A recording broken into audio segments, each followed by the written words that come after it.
You're a crybaby. You're oversensitive. You're too sensitive. You're overthinking. Stop getting in your own head about it. What else? You're crazy. You think too much. You feel too much. It's only a movie. God, when you like someone, you really become them. You become obsessed. If you've ever had any of these things thrown at you, leveled at you, especially if there's truth to them, you're probably in the right place.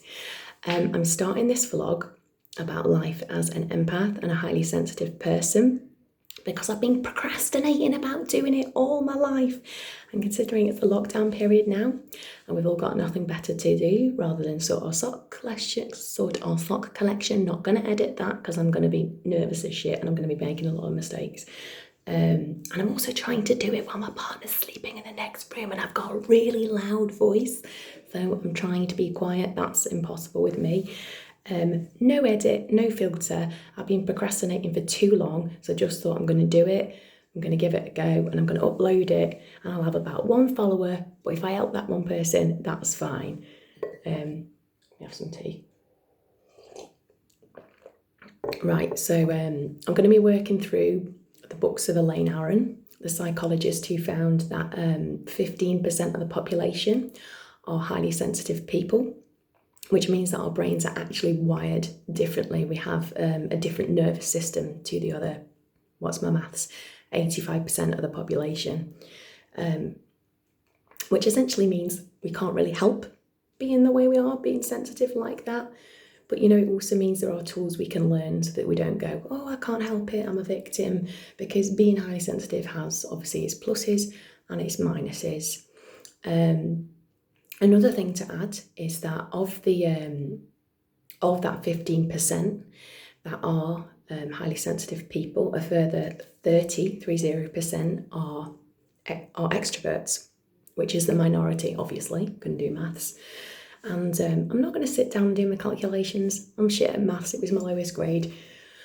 But I reckon that makes a very small amount of the population, maybe like 5%, who are extroverted, highly sensitive people. And a lot of the material online, I find, is aimed at, it's almost written with an assumption that you are introverted. So therefore you'll be reading stuff about being highly sensitive and you'll be going, oh my God, this is like me. I identify with this so much. And then it'll say something like, isn't sociable, needs to be on their own, hates crowds,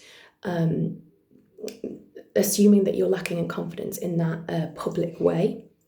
And you can kind of sometimes feel alienated as an extroverted HSP because so much of the material is aimed or assumes that you are introverted. So that's another reason that I wanted to start this vlog, to give extrovert HSPs something to come to. But bit of a bold statement here, but I'm gonna be brave and say that I do think that the vlog will appeal to people who are introverted as well, to most of the highly sensitive people out there. So like I said, I'm going to be working through Elaine Aron's books, and The Highly Sensitive Person and Highly Sensitive Person in Love, plus others that I find. And I'm going to be adding my personal experiences from history and my daily life during lockdown. I'm going to be talking a lot about love and relationships and dating.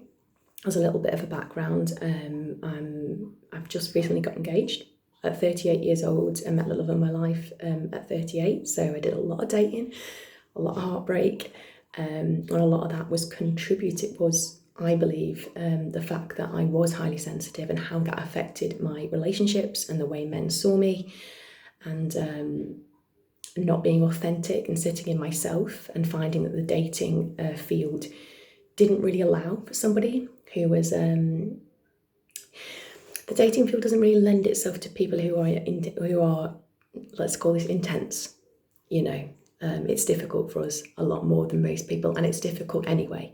So I'm going to be talking a lot about that. I'll probably cry a lot. I'll probably contradict myself a lot. I'll probably swear a lot. And I'm well prepared for a lot of haters and a lot of, trolls. I mean, I should be lucky to get trolls. If I've got trolls, that means people are actually watching it more than the one person that will be my mom. So yeah, bring on the trolls. One of the things I'm prepared for the most, which is probably what a lot of you get, is, but I'm sensitive, but I'm compassionate, but I feel things.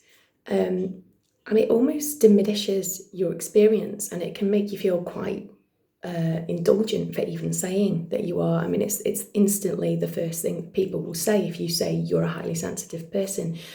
And what's difficult about it is, I think it's because the actual word sensitive, I haven't prepared this, I'm going to have to riff it, and it's going to sound like I've done my research, because I haven't. The word sensitive has a dual meaning, doesn't it? If you say that you're sensitive, it also means that you are compassionate to other people almost, that you are sensitive to other people's emotions as well. And it's that dual meaning that kind of, it creates problems when you try and say that you're highly sensitive, because it just can end up sounding like an excuse. To give a sort of comparison, my co-writer, I work in, kind of work in sketch comedy. My co-writer has ADHD. And one of the traits of that is that you are scatty and forgetful, often late. And a lot of people will say to her, well, Lorelei, I'm scatty, I'm forgetful, I'm late, almost like she's making an excuse for herself. But it's that trait to the extreme. So it kind of destabilizes her life a lot of the time that she's like that. So it's like anything's a sliding scale. And if it gets to the point where you're having these labels thrown at you consistently, that you're too intense, that you're oversensitive, that you feel too much, if you watch movies and it affects you for ages, if you can feel other people's emotions like they're your own sometimes. To me, that only happens when I'm in love with someone. I can literally feel and absorb what my partner's thinking and feeling. That causes problems if they're quite a guarded person. If you've grown up thinking, I swear, I'm going crazy, I feel like I feel things more than most people, well, you're probably an HSP. And that's the first thing that people will say. And sometimes there's no explaining it to people. Sometimes people will take it, people think you make an excuse, and sometimes people will listen if you actually say, well, yeah, but I am like that in the extreme. But a lot of people just won't hear it. And so this is another reason why I'm setting up this vlog, so you can come here, hear me wax lyrical, talk shit, and maybe feel a little bit better. My background is that I am a jobbing actor. Say jobbing because I'm not of the famous variety.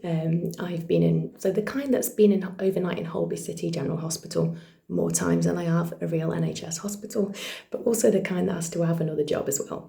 So at the moment, so I work as a quiz host in Chiswick, and I also work as a Reiki holistic healer. I'm gonna leave that there soon because I think I've rabbled on for a long time. What else can I say? So I'm going to start by going through chapter 1, or the introduction of Elaine Aron's book, next week. That will probably mean a fortnight because I'm procrastinating. Sorry for all the swearing. I'm going to apologise in advance. And hope I'll see you soon, and thanks for tuning in.